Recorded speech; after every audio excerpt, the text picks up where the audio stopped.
Ven Espíritu Santo, inflama nuestros corazones en las ansias redentoras del corazón de Cristo, para que ofrezcamos de veras nuestras personas y obras, en unión con Él por la redención del mundo. Señor mío y Dios mío Jesucristo, por el corazón inmaculado de María me consagro a tu corazón, y me ofrezco contigo al Padre en tu santo sacrificio del altar, con mi oración y mi trabajo, sufrimientos y alegrías de hoy, en reparación de nuestros pecados y para que venga a nosotros tu reino. Te pido en especial por el Papa y sus intenciones, por nuestro obispo y sus intenciones, por nuestro párroco y sus intenciones. Oh Señora mía, oh Madre mía, yo me ofrezco del todo a ti, y en prueba de mi filial afecto te consagro en este día mis ojos, mis oídos, mi lengua y mi corazón. En una palabra todo mi ser, ya que soy todo tuyo, oh Madre de bondad, guárdame y defiéndeme como cosa y posesión tuya. Amén. Nuestra Señora de los Apóstoles ruega por nosotros. Vamos a lanzarnos a continuar en esta contemplación de Jesús como el buen pastor. Este texto que la verdad es que impresiona mucho, el discurso del buen pastor, donde Jesús con ese aplomo desafía la mentalidad de los judíos de Jerusalén. Dice: se celebró por entonces en Jerusalén la fiesta de la dedicación. Era invierno. Jesús se paseaba por el templo en el pórtico de Salomón. Le rodearon los judíos y le decían: ¿hasta cuándo vas a tenernos en vilo? Si tú eres el Cristo, dínoslo abiertamente. Jesús les respondió: ya os lo he dicho, pero no me creéis. Las obras que hago en nombre de mi Padre son las que dan testimonio de mí, pero vosotros no creéis, porque no sois de mis ovejas. Mis ovejas escuchan mi voz, y yo las conozco, y ellas me siguen, y yo les doy la vida eterna, y no perecerán jamás, y nadie las arrebatará de mi mano. El Padre que me las ha dado es más grande que todos, y nadie puede arrebatar nada de la mano del Padre. Yo y el Padre somos uno. Todo este evangelio a mí me parece bestial, impresionante. O sea, la Biblia de Jerusalén titula este fragmento del Evangelio de San Juan en el capítulo 10, el final del Evangelio de San Juan en el capítulo 10, lo titula así: la decisión de matar a Jesús en la fiesta de la dedicación del templo, ¿no? Y es que Jesús acaba de hacer el discurso del buen pastor, un discurso fortísimo que hemos escuchado, y que distingue entre el pastor, que es el buen pastor, que solo es él, el mercenario, que son todos aquellos que no les importan las ovejas, y el lobo, que es el diablo. Está ahí bien, ¿no? Y nos han enterado, les parece duro, pero no lo terminan de entender. Entonces empieza este momento final, donde está Jesús paseando por el templo. Fijaos que es que después ya viene el capítulo 11, que es la resurrección de Lázaro, y el capítulo 12, que es la unción en Betania, con la decisión de matar a Jesús, en Judas, que se va a cambiar a Jesús por las 30 monedas, y empieza la pasión, ¿no? Es el momento final. Está Jesús paseando por el templo en la fiesta de la dedicación, o sea, cuando se purifica el templo y se vuelve a entregar el templo para lo que fue construido, que es para la relación con Dios y no para el comercio con Dios. Jesús va a entender su pasión y su muerte así, como ese volver a poner la relación con Dios en su sitio. Y entonces, en ese momento que está Jesús paseando por el templo, la gente, por el pórtico de Salomón, la gente entonces le dice: vamos a ver, dínoslo ya, claramente, si tú eres el Mesías, si tú eres el Cristo, dínoslo abiertamente, ¿hasta cuándo nos vas a tener en vilo? Yo no sé muy bien estos judíos si eran capaces de entender o no. O es que cuando uno no quiere entender, pues por mucho que le digan, no entiende nada. Porque lo dice Jesús con toda claridad: si es que ya os lo he dicho, pero no me creéis. No es que no me creáis, es que no queréis creerme. Y al final esta es nuestra historia. Tenemos por delante la vida de Cristo, tenemos por delante el acontecimiento del Señor que redime el mundo, que salva al mundo. Y no queremos creer. O sea, seamos sinceros. O sea, si no cambiamos de vida, no es porque el Señor no haya puesto toda la carne en el asador, sino porque no nos da la gana de acoger a Cristo como Mesías. Esto es la Pascua, ¿no? Yo sigo dándole vueltas. ¿Por qué la semana del buen pastor? Y no paro, o sea, y lo entiendo, porque hay una voz que tengo que distinguir del resto, que es la de Cristo, y configurar mi vida frente a ello, y vivir con Cristo vivo, siguiendo al buen pastor, ¿no? Si no, no me he convertido a la resurrección. Es así, es así. Por eso Jesús empieza en la edificación del templo, Jesús se paseaba tal y cual, le dicen eso, y dice: ya os lo he dicho. Ya os lo he dicho. Permanentemente Jesús está dando signos de que Él es el Mesías. Toda la primera parte del Evangelio de San Juan, los capítulos 1 al 12, es Jesús hacer signos para que entiendan que no es un judío más, que no es un judío cualquiera, para que entiendan que es el Mesías, y no les da la gana de entender, ¿no? Entonces por eso dice, ya os lo he dicho, pero no me creéis, no queréis creerme. Las obras que hago dan testimonio de mí, las obras que hago en nombre de mi Padre. Claro, es que ya aquí en este final se declara claramente hijo de Dios. Las obras que hago en nombre de mi Padre son las que dan testimonio de mí, pero vosotros no creéis porque no sois de mis ovejas. Entonces, la característica de la oveja, lo ha dicho claramente en el discurso, en la primera parte, que es cuando habla de la puerta, que escuchábamos el domingo, las ovejas escuchan la voz del pastor. Y el que no escucha la voz del pastor es o porque no es de las ovejas de Cristo, o siendo oveja de Cristo porque él no es el pastor, ¿no? Es un extraño, entonces no escuchan la voz de los extraños, ¿no? Entonces, no escucháis mi voz porque no sois de mis ovejas, ¿no? Si las obras son las que dan testimonio de mí, tal y cual, ¿no? Entonces dice estas 6 indicaciones que a mí me parecen impresionantes, que definen la relación entre el pastor y las ovejas que le pertenecen, entre Cristo y aquellos que le pertenecen, que somos nosotros, ¿no? Y lo hice con un aplomo formidable, ¿no? Dice, mis ovejas escuchan mi voz. En estas indicaciones que va a decir, ¿no?, hay 3 cosas que hacen las ovejas y 3 cosas que hace el pastor, que se corresponden. Mis ovejas escuchan mi voz y yo las conozco. Escuchan mi voz significa distinguen mi voz del resto de voces que hay en su vida. En nuestra vida constantemente hay llamadas de atención. Toda la sociedad está montada para captar mi atención. Los anuncios quieren captar mi atención. Las señales de tráfico quieren captar mi atención. Todo quiere captar mi atención. ¿Para qué? Pues para determinar mi vida, para irrumpir mi vida. Bueno, y ahora con la telefonía móvil y sobre todo con la mensajería instantánea, y así que es terrorífico. Porque estoy yo tranquilo y de repente me entra un WhatsApp y llama mi atención, y si no respondo, me dan, o sea, ellos ven que lo he visto, 2 tics azules, y ya pum, me indican, o como captando mi atención constantemente, como queriendo llamar mi atención constantemente para que yo le responda, ¿no? Todo el mundo quiere captar mi atención. Entonces, en el escenario de voces que hay en mi vida, que son muchísimas, tengo que tener la finura de reconocer la voz de aquel al que pertenezco. Porque hay una relación de pertenencia y conocimiento mutuo, distingo su voz. Por eso dice, mis ovejas escuchan mi voz. Escuchan es, atienden y responden. Escuchan mi voz. Yo la primera pregunta que me hago es, ¿somos capaces de distinguir la voz de Cristo del resto de las voces? ¿No? Pues a veces la gente te dice, es que no sé lo que Dios quiere de mí, pero es que distingues la voz de Cristo del resto de las voces. A lo mejor es que vives tu vida sin discernir las voces, entonces vives un poco al tuntún, ¿no? Mis ovejas escuchan mi voz y yo las conozco. Ellas me conocen y distinguen mi voz, yo las conozco y les hablo, ¿no? Entonces hay una correlación, ellas escuchan mi voz y yo las conozco. Y que yo las conozco, a mí me emociona eso, porque pensar que Jesucristo me conoce, es decir, que Él define su relación conmigo como una relación existencial de afecto, de amistad. O sea, Jesús delante de los ángeles presume de que es mi amigo, que yo soy su amigo.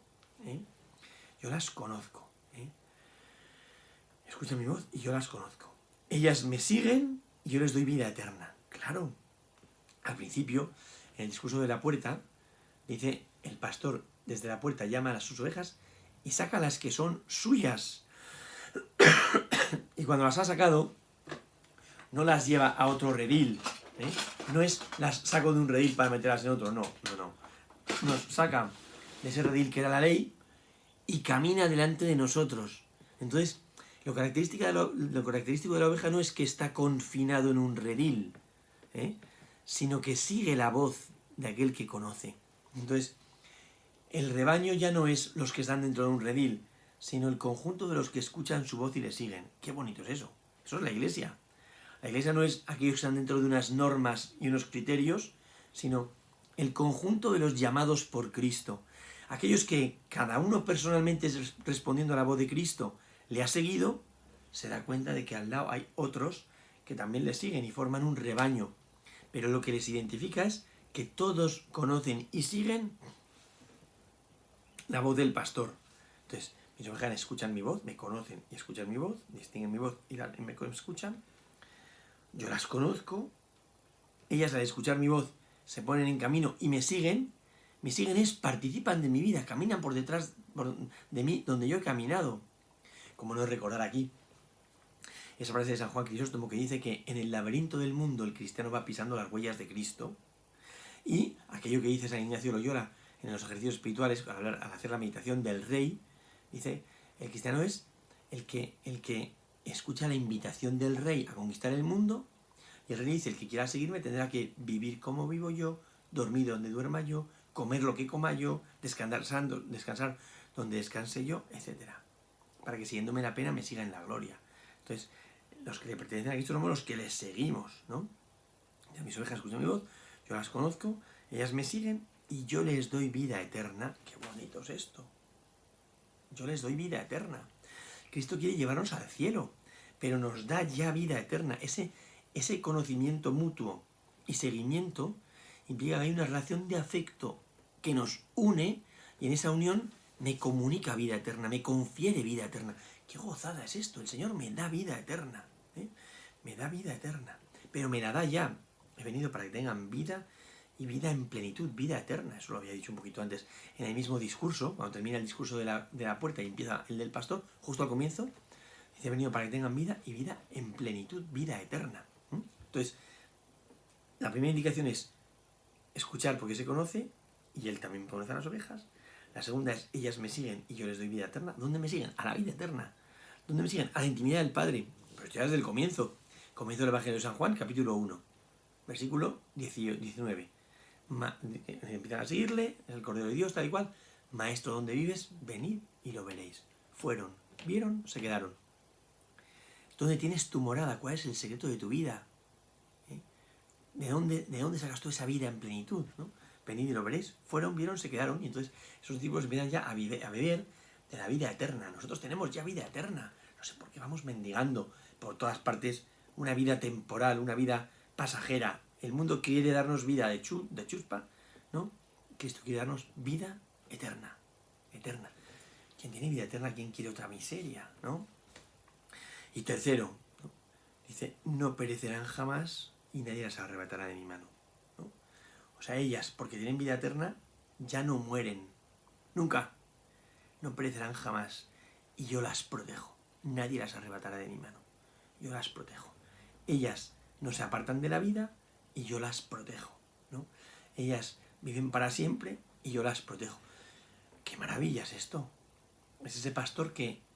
El buen pastor, dice Jesús en el Evangelio anterior, ¿no? Dice, el buen pastor pone en juego su vida constantemente por las ovejas. Se juega la vida constantemente. No es da la vida por las ovejas. Se juega la vida constantemente por las ovejas. Vive jugándose la vida por las ovejas. Por eso nadie las arrebatará de mi mano. Porque yo me pongo como garante, de esa vida eterna. De esa vida de las ovejas. Entonces, es una maravilla esta nueva relación entre Cristo y las ovejas. De conocimiento, de seguimiento que nos conduce a la vida eterna y de pertenencia que hace que mi vida esté a buen recaudo, que mi vida esté asegurada, ¿no? Esa es la relación. Por eso dice, el Padre que me las ha dado es más grande que todos y nadie puede arrebatar nada de la mano del Padre. Entonces, las ovejas le pertenecen al Padre. Pues esto me parece impresionante. Que Jesús diga que yo le pertenezco al Padre, pero ¿qué posesión es esa tan chuchorría? ¿Para qué quiere Dios mi vida? ¿No? Bueno, pues las ovejas le pertenecen al Padre y el Padre se las da a Jesús. O sea, somos el don del Padre a Cristo. Somos el regalo que el Padre le hace a Cristo. Y a veces uno tiene que decir, vaya regalito, ¿eh? Somos el regalo que el Padre le hace a Cristo. Con esa garantía de pertenencia, que me parece que es muy grande esto, ¿no? O sea, que no tenemos que ir mendigando dueño, ¿no? O identidad, ¿no? Sino que mi identidad es que soy de Dios. Y Dios Padre me ha entregado a Cristo por puro amor. Y Cristo se convierte en el dueño y señor de mi vida, el pastor y guardián de nuestras vidas, que decía San Pedro el domingo, ¿no? El pastor y guardián de nuestras vidas. Y ese pastor y guardián de nuestras vidas implica unas relaciones doble.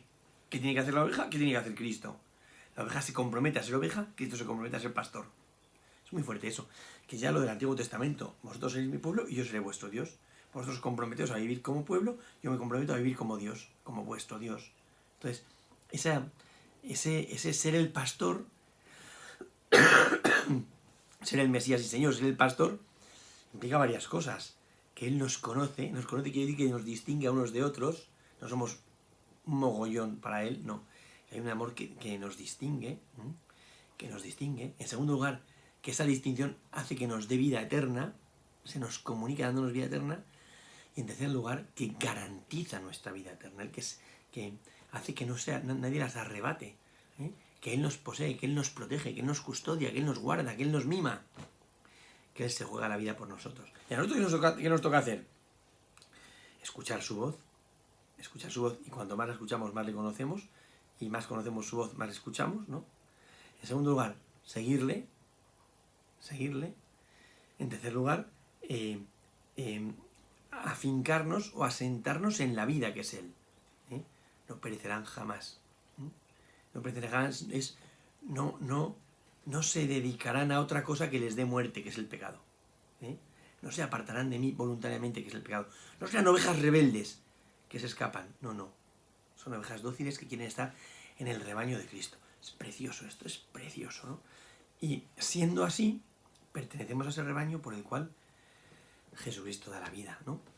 Y termina diciendo esta frase, claro, es que es una frase muy fuerte. Es que los judíos tuvieron que explotar cuando escucharon esto, ¿no? Cuando dice, no, son el don que el Padre me ha dado y nadie puede arrebatarlos de la mano del Padre, con lo cual estamos todo el rato de la mano del Padre y el Hijo, ¿no?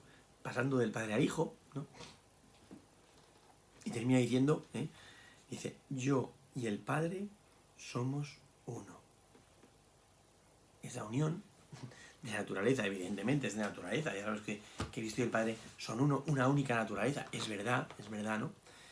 Pero es muy fuerte que Cristo diga esto con este aplomo tan grande a un auditorio que son judíos. Yo y el Padre somos uno. Esto hace explotar todo, ¿no? Y entonces, claro, quieren matar a Jesús. ¿Cómo no? O sea, es que ese yo y el Padre somos uno, no solamente está diciendo yo soy el Mesías, que a fin de cuentas el Mesías era un enviado del Padre, pero sin ser parte de Dios o sin ser Dios, ¿no?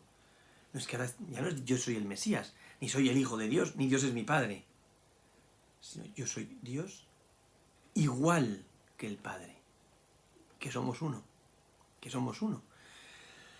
Claro, es una afirmación de divinidad tan fuerte que cómo no va a provocar la muerte de Cristo. O sea, es que los judíos no se pueden quedar indiferentes a esta provocación que supone el que Cristo sea Dios. Claro, y lo que me impresiona es que los cristianos sí nos quedemos indiferentes ante esto. Que es que Cristo es Dios. Que es ese que consagramos en el altar. Que es Dios. Que es que viene a nuestras vidas. Es Dios. Y Dios, que quiere ser el dueño de mi vida, el custodio de mi vida, el guardián de mi vida, el protector de mi vida, el dador de todos los dones en mi vida, el comunicador de vida eterna, Dios mío. Claro, este discurso del buen pastor a mí me parece que es alucinante, que parece como muy naif, muy sencillo, una discusión sobre la puerta, el pastor, el redil, el rebaño, las ovejas. No, es un discurso en el que Jesús se lo juega todo, como el discurso del pan de vida, en el que Jesús se lo juega todo, pero aquí no entrando en confrontación con los apóstoles como en el discurso del pan de vida, que al final dice también que iros, ¿y dónde vamos a ir? Tus palabras de vida eterna. No. Aquí se lo juega todo con los judíos que quieren matarlo y deciden la muerte. ¿Cómo no?